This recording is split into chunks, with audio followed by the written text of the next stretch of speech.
I can say Rainy, welcome to this session because we have started this with types of barriers of communication, and in which we have completed the physical part where physical barriers um, disrupt the communication from sender or from the receiver.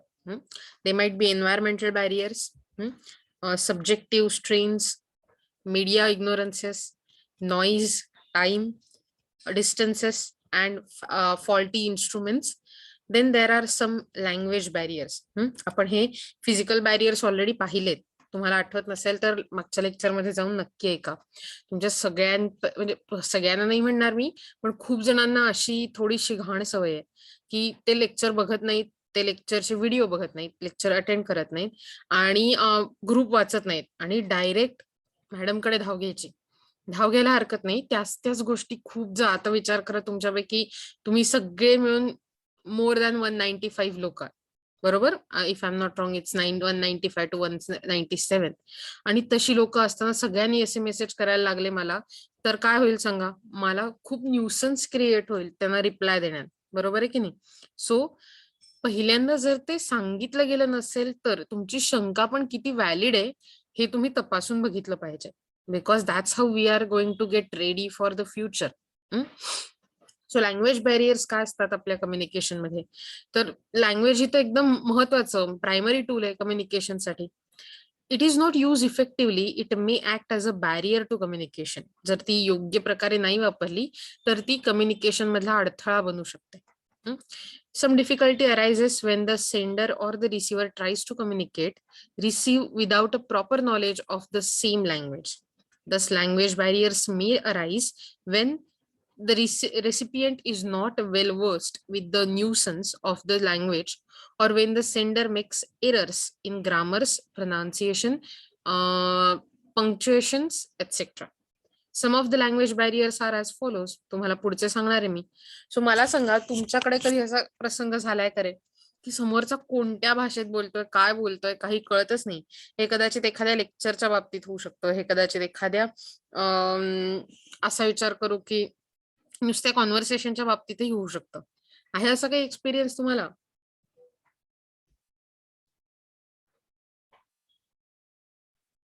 नाही, no ma'am. कुणालाच नाही? तुम्ही लोक कितीतरी परदेशातल्या म्हणजे काय म्हणू आपण त्याला, परदेशातले सिरियल वगैरे बघता तरी नाही?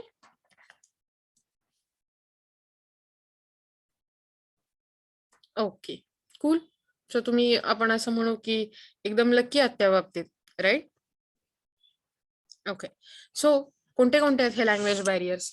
Lakh of knowledge or inadequate knowledge of any language. आपल्याला ती भाषाच माहिती नसणं. German, Russian tourist enquiring with the Marathi speaking receptionist at the tourist office. एकदम ऍप्ट एक्झाम्पल आहे. किंवा इंग्लिश सुद्धा खूपदा आपल्याला समजतच नाही त्यांचं ऍक्सेंट. सध्या ब्रिटिश ऍक्सेंट आणि इंग्लिश ऍक्सेंट हे इतके वेगळे, इंग्लिश नाही, ब्रिटिश आणि American accent, Australian, Indian accent इतके वेगळे वेगळे असतात की आपल्याला कळतच नाही आपण नक्की काय ऐकतोय. सो लँग्वेज बद्दल इनएडिक्वेट नॉलेज किंवा lack of knowledge. Second, accent and pronunciation. Okay. So oral communication आणि its effectiveness depends upon accent आणि प्रोनाउन्सिएशन. खूपदा आपण ज्या प्रकारे, परवा बघा, मी गडबडीत आपण बोलताना असं होत असतं आणि माझी जी बहीण आहे ती मला असं पटकन म्हणाली की तू चुकीचं बोलतेयस, तुझ्या लक्षात येत आहे ना? आणि मी इतक्या गडबडीत आणि माझ्या त्या फ्लो मध्ये बोलत होते. I am calling it hesitation, hesitation, hesitation. ती म्हणली, अगं ताई तसं नाहीये, हेजिटेशन आहे. काय फरक आहे बघा, झी आणि सी यातलाच. हेसिटेशन असं म्हणत होते मी, इट वॉज हेजिटेशन. पण आपलं प्रोनाउन्सिएशन, आपलं ऍक्सेंट हे खूप वेगळे वेगळे असतात.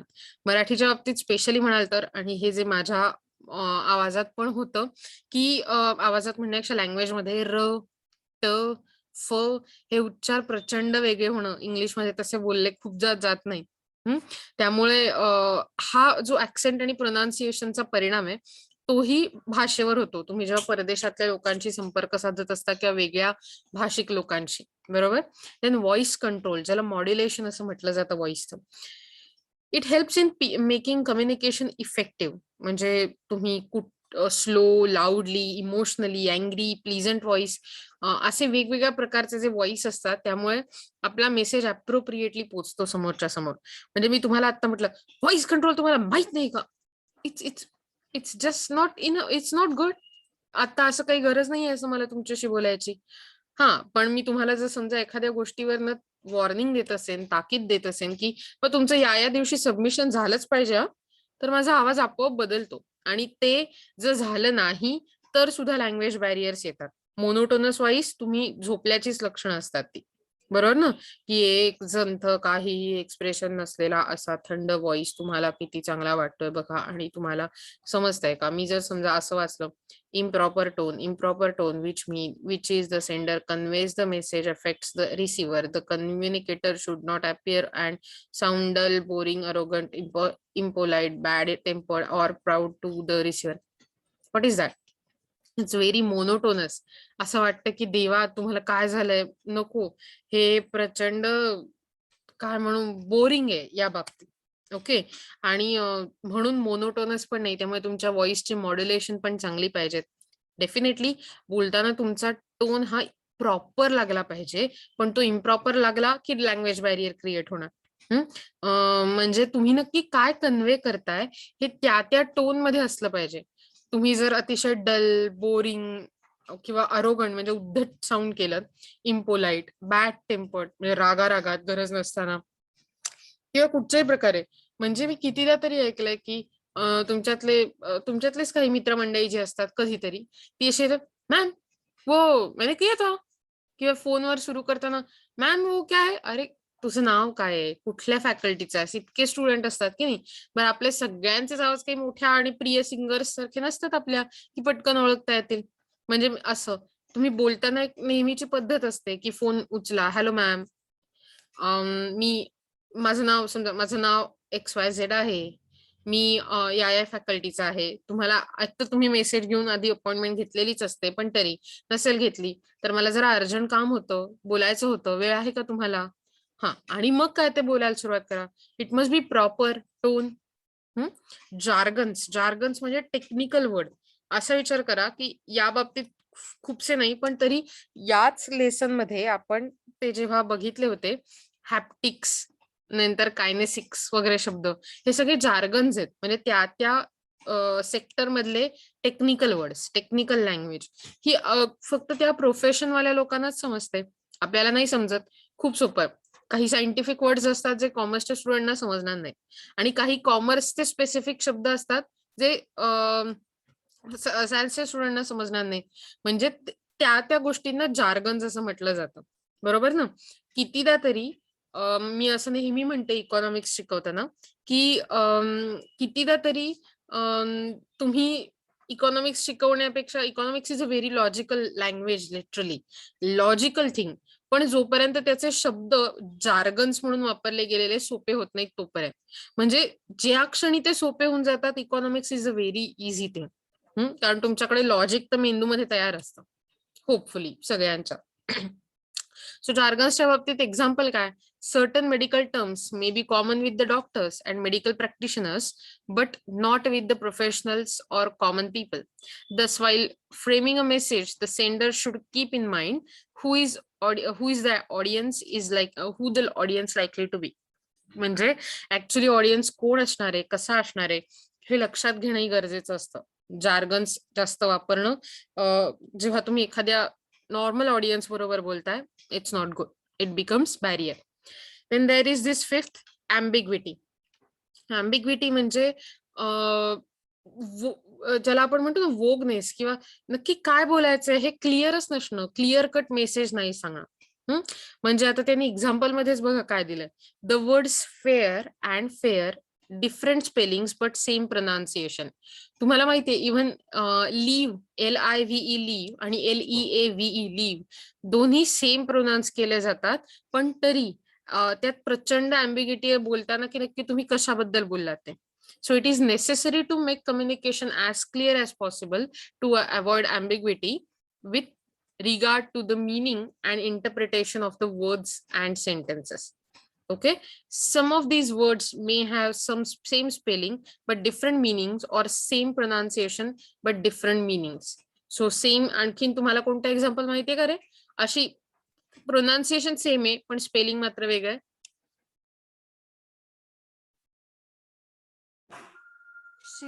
प्रिन्सिपल. Yes, principal. एक असतं जे तत्व, प्रिन्सिपल, जे PLE ने एंड होतं, आणि PL ने एंड होतं ते म्हणजे हेडमास्टर, अशा ह्याने म्हटलं जातं. एकदम बरोबर. आणखीन? Dear. Dear, exactly, DEAR, dear आणि DEER. सो एक डिअर म्हणजे हरिण असतं, एक डिअर म्हणजे प्रिय व्यक्तीला म्हटलं जातं. नाईट, NIGHT आणि KNIGHT, नाईट, त्या नाईटचा अर्थ असतो दुसऱ्यावाल्या के ने सुरुवात होणाऱ्या सरदार, आणि पहिल्या नाईटचा अर्थ असतो रात्र. आणि कुणीतरी सांगत होतं, सांगा. No. Ship. Yes, no ship. No मध्ये एकाचा अर्थ नाही किंवा एकाचा अर्थ माहीतच नाही. येस, शिप आणि शिप, एकाचा अर्थ असतो जहाज, एकाचा अर्थ असतो मेंढी. म्हणजे बघा, हीच अँबिग्विटी आपल्या जर लँग्वेज माहित नसेल, आपण हे सगळे मिक्सअप झाली समजा अँबिग्विटी, सगळे बॅरियर्स एकदम उभे राहिले तर करेक्ट आहे. राईट, राईट म्हणजे एकाचा अर्थ लिहिणे, एकाचा अर्थ बरोबर असणे. आणि व्हेअर आणि वेअर, शुभम मी सांगेन की या ते खूप फेअरली जवळ जाणारे शब्द आहेत, पण एकाला वेअर असं म्हटलं जातं आणि एकाला वर. आपण म्हणत नाही, टिपिकली आपण वेअर असं वगैरे पण पूर्ण म्हणतो, पण इट इज लाईक वर. समजा शब्द असेल तर मला म्हणायला लागतं दे वेअर माय स्टुडंट्स, आणि किंवा दे वर माय स्टुडंट्स, आणि where are you going, so wear, वर. ओके, मला फक्त तुम्हाला समजा म्हणजे डिफरन्स सांगायचा होता. येस, फेअर अँड फेअर, तिथे खाली तुम्ही जसं बघताय ह्याच्यात ते लिहिलंच आहे मुस्कान. ओके, सो बघा त्यांनी एक्झाम्पल मध्ये आणखीन काय दिलंय. What is the value of this laptop, या लॅपटॉपची किंमत काय आहे. आय व्हॅल्यू अवर रिलेशन्स, म्हणजे मी आपल्या रिलेशन्सना किंमत देते. आणि what is the value of learning, शिकण्याची किंमत काय आहे किंवा शिकण्याची गरज काय आहे. म्हणजे असा विचार करा, एकच शब्द व्हॅल्यू व्हॅल्यू व्हॅल्यू 3 वाक्यांमध्ये 3दा रिपीट झालाय, पण वेगवेगळ्या कॉन्टेक्स्ट मध्ये झालाय, म्हणजे प्रत्येक वेळी त्याचा अर्थ वेगळा आहे. सो हे सुद्धा अँबिग्विटी क्रिएट करू शकतो जर समजा तुम्ही नीट लिसन करत नसाल आणि नीट ते वापरलं गेलं नाही तर. Okay, then there is use of vocabulary. Communicators thinking should be clear. He should consider the educational, social, and cultural standard of the receiver and use the appropriate vocabulary at proper time. He should express his thoughts clearly so that the receiver should not have any difficulty understanding him. Communication overload and communication underload. म्हणजे बघा की योग्य प्रकारे योग्य शब्द वापरायचे हे तर आपल्याला वरच्या मुद्द्यात कळलं, यूज ऑफ व्होकॅब्युलरी मध्ये, की योग्य शब्दच वापरले गेले पाहिजेत. आणि त्याच्या बरोबरीने खूप जास्त बोललं गेलंय किंवा खूप जास्त कमी बोललं गेलंय असंही होता कामा नये. तो पण एक बॅरियर असतो कम्युनिकेशन मधला. Then there is round about verbiage. Okay, मलाही माहित नाही हा शब्द. ओके, काय व्हर्बिएजचा अर्थ, कुणाला माहितीये का व्हर्बिएजचा अर्थ काय? नाही तर मला गुगलला शरण जायला लागणार आहे.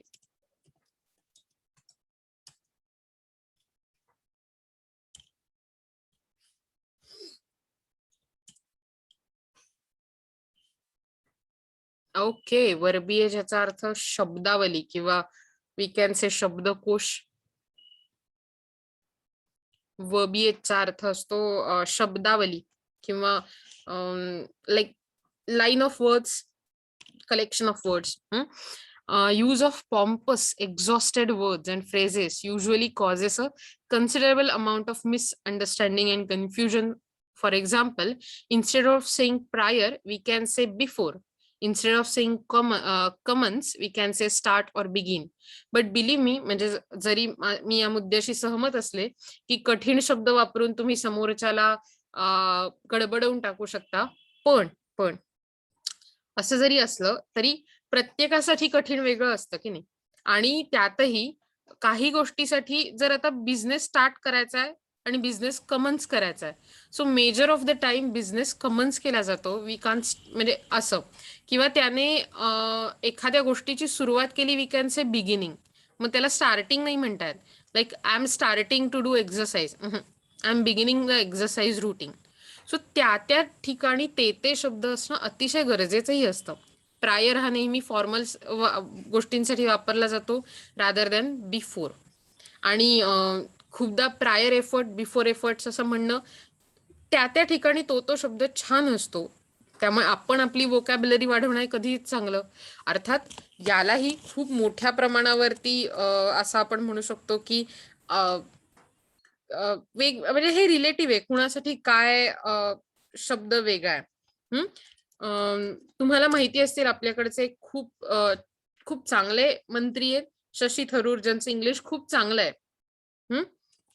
पण आपल्यासाठी खूपदा ते समजताना अतिशय कठीण जातं. Do you know him? Yes ma'am. Yes. So तुम्ही कदाचित ऐकलं असेल त्यांचे शब्द, की थोडस असं होऊन जातं की थोडं कठीण बोललं जातं आणि मग अरे अरे काय बोललं गेलं त्याचेच नाही कळलं असं वाटतं. बघूया हा आपल्याला कुठे त्यांच्याविषयी आणखीन काही सापडतंय का.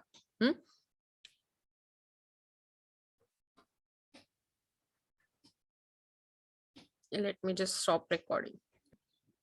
No ma'am. सो वेगवेगळे शब्द ना, आता मला ऍक्च्युली शब्द आठवत नाही. तुम्हाला आठवत आहेत का रे? लाईक मला आता असं वाटतं की खूप सारे शब्द, मला त्यातलं फक्त क्वच लक्षात आहे. बाकी कुठले तुम्हाला आठवतात? तोच आठवतोय. एक्झॅक्टली. अशा रीतीने आपली वोकॅब्युलरी वाढवणं इज ऑलवेज गुड.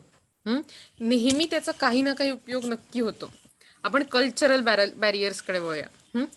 जनरली तुम्ही वेगळ्या कल्चरमधल्या लोकांकडे शिकत असाल, बोलत असाल, त्यांच्याशी काही कॉन्व्हर्सेशन करत असाल, then there will be cultural barriers त्यांच्या बोलण्या वागण्यात. इव्हन इंग्लिश सेम आहे, पण ते वेगवेगळ्या कल्चर प्रमाणे वेगळं वेगळं दिसतं. You want talk? काय अर्थ असतो याचा? Do you know? I am gonna go. You want talk? हे टिपिकल असं म्हणून बोली भाषेतले अमेरिकन शब्द आहेत आणि अगदीच बेसिक वर्ड्स, पण तरी की ज्याचा अर्थ असतो मी जाणार आहे, आय एम गोना गो, मला जायचंय, मी जाणार आहे. आणि यू नो टॉक म्हणजे do you want to talk, that means you no talk.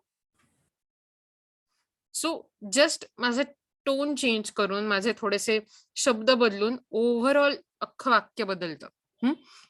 Culture is what shapes our perception. It is a cultural value or collection of values that sustain and direct our lives. So it is natural that we see nothing strange but what we do. It is equally natural that where other people do things differently from us, think they are foolish and even wrong. So generally आपल्यापेक्षा वेगळं काही करणारे लोक आपण त्यांना म्हणतात काय चाललंय असं, अशा टाईपमध्ये. पण ते फक्त आपल्यापेक्षा वेगळ्या प्रकारे गोष्टी करतात, doesn't mean they are wrong, they are just different. The influence of a culture on communication is so strong that anthropologist Edward hall says culture is communication and communication is culture. म्हणजे संवाद हेच culture आहे आणि culture म्हणजे संस्कृती याचाच अर्थ संवाद आहे. इतका कल्चरचा इन्फ्लुएन्स आपल्या संवादावर पडतो. In the era of globalization and extensive overseas travel, it is absolutely essential to learn and become familiar with customs and practices of culture. This not only endears us to others but facilitates business dealings. So two types of problem of communication can happen due to cultural barriers: inability to note and read the symbols of other cultures display, the tendency to attach the symbol attached to the symbol's meaning derived from one's own culture, and either case there is a great potential source of misunderstanding. For example, म्हणजे असा विचार करा की दोन्ही प्रकारे, एकतर आपण त्यांचे सिम्बॉल समजू शकत नाही आणि सिम्बॉल किंवा जे जेस्चर्स आहेत, पोस्चर्स आहेत, त्याच्यावरनं आपण अर्थ लावू शकत नाही. कोणत्या देशात शेक हँड करावे लागतात, कोणत्या देशात शेक हँड बरोबर मानले जात नाही, कोणत्या देशात खाली झुकून अभिवादन करायला लागतं, कोणत्या देशात हात जोडून अभिवादन करायला लागतं. प्रत्येकाचं कल्चर खूप वेगळं असतं. In either case there is a great potential source of misunderstanding.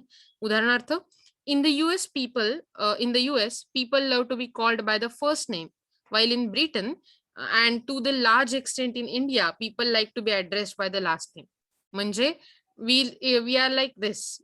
जर समजा आपण US मध्ये असू तर आपण एखाद्याचं नाव जॉर्ज स्मिथ असं असेल, George is a first name, Smith is a last name, I will be calling George, mister George.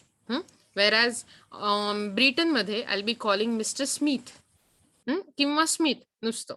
So अशा प्रकारे जनरली आपण म्हणू की त्यांना लास्ट नेम वरून बोलावणं त्यांना आवडतं. भारतात बरेच वेळा असा विचार करा, आता नाही, आपल्या आसपासच्या परिसरात आपण खूपदा आपल्या फर्स्ट नेमने म्हणतो, पण फॉर्मल एज्युकेशन फॉर्मल कम्युनिकेशन मध्ये आपण असं म्हणतो की mister Khan, mister Sawant, missus Patel, miss, I don't know, आडनावच आठवत नाही तर मला, miss Shahane or something like that.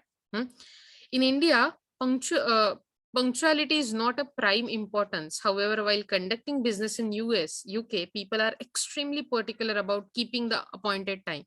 And that's our huge mistake in life. वेळ न पाळणं.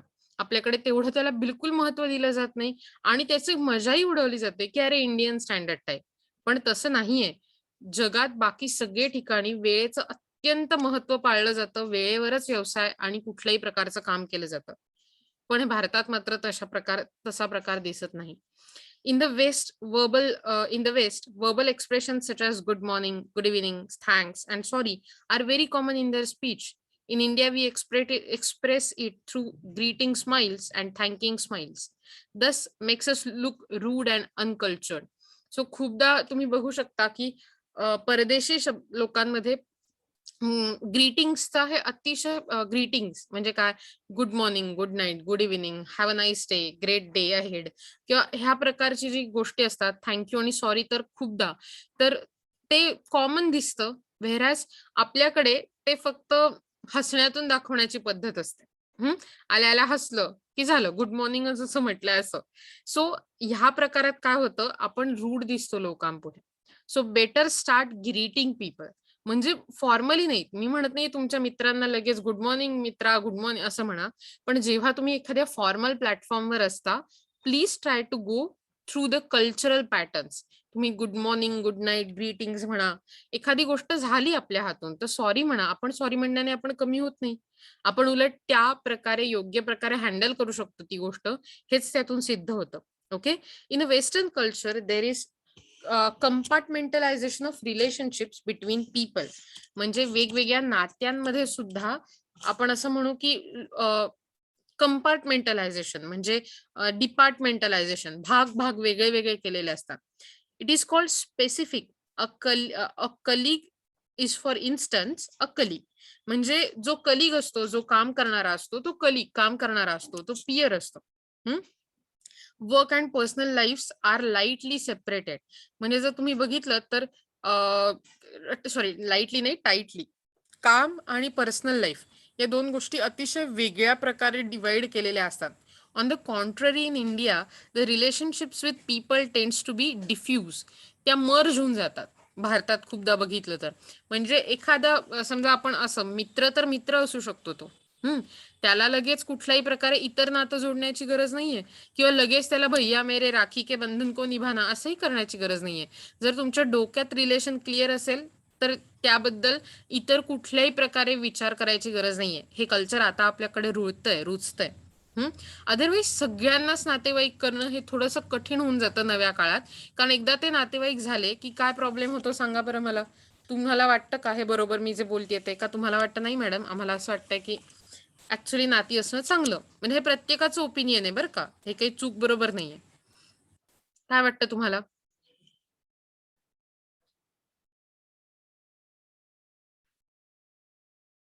ओय, तुम्हाला उत्तर विचारलंय मी काहीतरी. बरोबर आहे मॅम.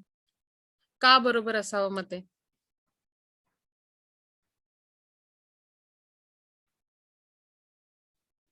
जरूरत के वक्त वही हमारे काम आते. सो असावी डिफ्यूज रिलेशन असं वाटतंय महकला, बरोबर? राईट? Yes, ma'am. ओके. आणि आता म्हणजे महकने सांगितलं की योग्य वेळी जेव्हा गरज पडते तेव्हा आपल्याला तेच मदत करू शकतात, डेफिनेटली. आता ह्याचाच उलटा अप्रोच मी तुम्हाला सांगते की जेव्हा तुम्ही खूप खूप रिलेशन मिक्सअप करता तेव्हा तिथलं प्रोफेशनलिझम कमी होतं. म्हणजे उदाहरणार्थ अगदी सोपं आहे. मी तुमची मॅडम आहे तर मी तुम्हाला सांगू शकते की या डेटला तुम्ही पाठवलंच पाहिजे, नसेल तर तुमचे मार्क गेलेत हे समजून जा. ओके. सो हे रूडनेस आहे मला माहितीये, पण मी तो तुम्हाला त्या क्षणी वापरला पाहिजे कारण मी तुमची टीचर आहे इन अ वे.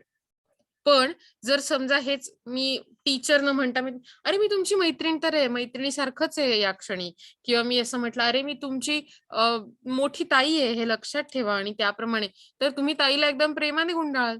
ताई नाही जमणार आहे यार, नको ना, पुढच्या आठवड्यात, असं होऊन जाईल की नाही? म्हणजे तिथलं प्रोफेशनलिझम मिक्सअप होईल.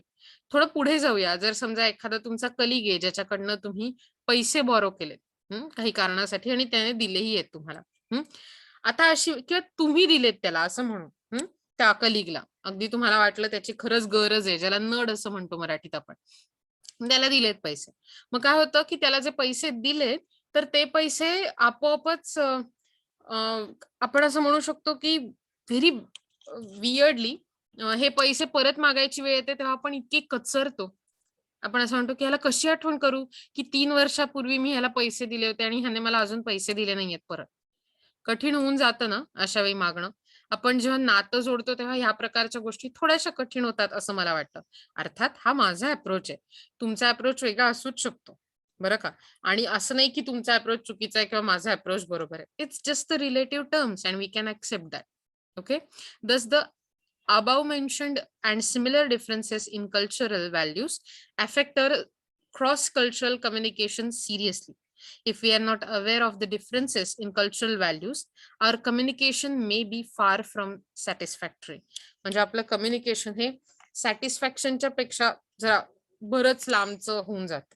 Okay, so these are the we can say language barriers. The next part is psychological barriers. So याच्यानंतर जस्ट मला चेकआउट करू दे की सायकोलॉजिकल बॅरियर्स नंतर इम्पॉर्टन्स ऑफ सेल्फ अवेअरनेस याच्याबद्दल येतं. आणि आय गेस हे तुम्हाला सेल्फ स्टडीचा पार्ट असणार आहे असं मला वाटतंय, पण बघूया. सायकोलॉजिकल बॅरियर्स काय असतात? तर सायकोलॉजिकल बॅरियर्स हे प्रत्येक माणसाच्या पर्सनॅलिटी युनिक असल्यामुळे तयार झालेले त्याचे विचार, त्याची बॅकग्राऊंड, त्याचं अपब्रिंगिंग म्हणजे त्याची वाढ आणि त्याच्या भूतकाळात घडलेल्या गोष्टी याच्यामुळे आपली एक सायकोलॉजी तयार झालेली असते. आणि आपण जगाकडे, लोकांकडे, घडणाऱ्या घटनांकडे, सिच्युएशन्सकडे त्याच पॉइंट ऑफ व्ह्यूने बघत असतो. Or frame of reference of or value system ही त्यातली बेसिक गोष्ट असते. As human being we are victims of a bias and prejudices. म्हणजे वी सफर फ्रॉम अँगर, फिअर, जॉय अँड सॉरो. आपल्याकडे आपण सतत आपल्या जवळच्या माणसाला मदत करून देण्याचा प्रयत्न करत असतो, व्हेरॅज इतरांच्या बाबतीत मात्र नियमावर बोटं ठेवत असतो, त्यांना खाली खेचण्याचा प्रयत्न करत असतो.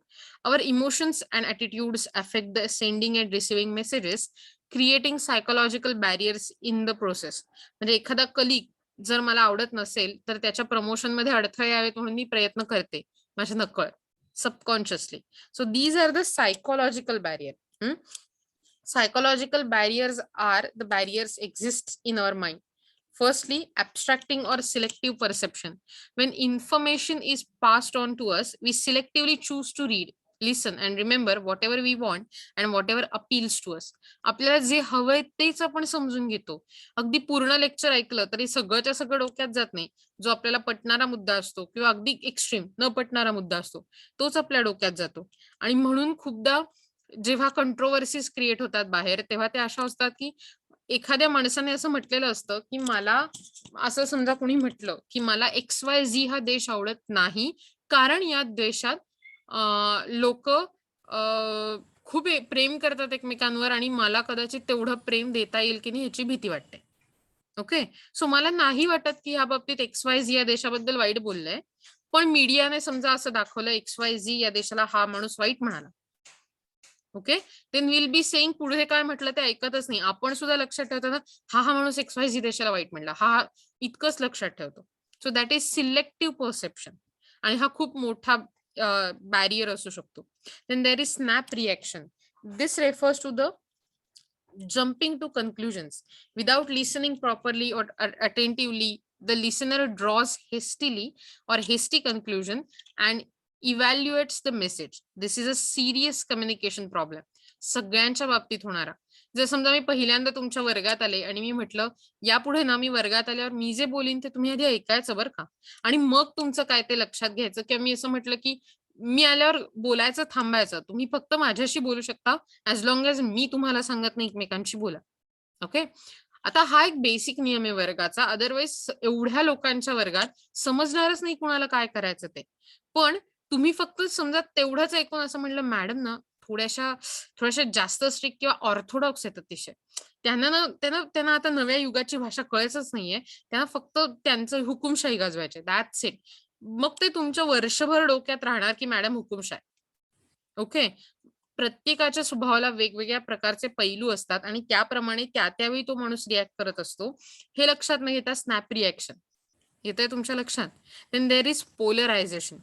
Some people have a habit of taking an extreme position or stand on any issue that is brought before him.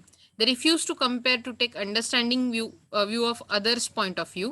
Such peoples are pressure groups trying to force their views and ideas on others. म्हणजे मगाशी जर मी तुम्हाला म्हटलं असं नाही अरे नाती बरोबर नाहीतच प्रोफेशनल, तुम्ही लक्षातच हे तुम्हाला लक्षात येत आहे का, नाती बरोबर नाहीतच, नाही म्हणजे नाही, तुम्ही कुठल्याही तुम्हाला प्रेशराईज केलं असतं, दॅट हॅज बिकम पोलरायझेशन. पण असं नसतं, प्रत्येकाच्या मनात त्याचे विचार इव्हॅल्युएट केलेले असतात आणि त्याप्रमाणे सो प्रेशर ग्रुप्स असण्याची गरज नाहीये. अशा प्रकारे आपण समोरचा कुठच्या व्ह्यू पॉइंट मधनं बोलतोय हे समजू शकतो. खूपदा खरं खोटं चूक बरोबर या एक्स्ट्रीम गोष्टी असतात. कुठेतरी ज्याला आपण सत्य किंवा ज्याला असं आपण म्हणू की जे खऱ्या अर्थाने लॉजिकल गोष्ट आहे ती इन बिटवीन असते.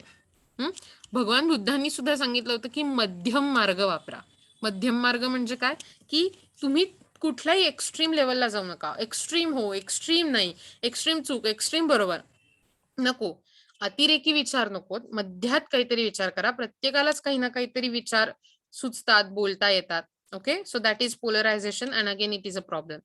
Then slanting. The communicator gives a slant or bias to reality.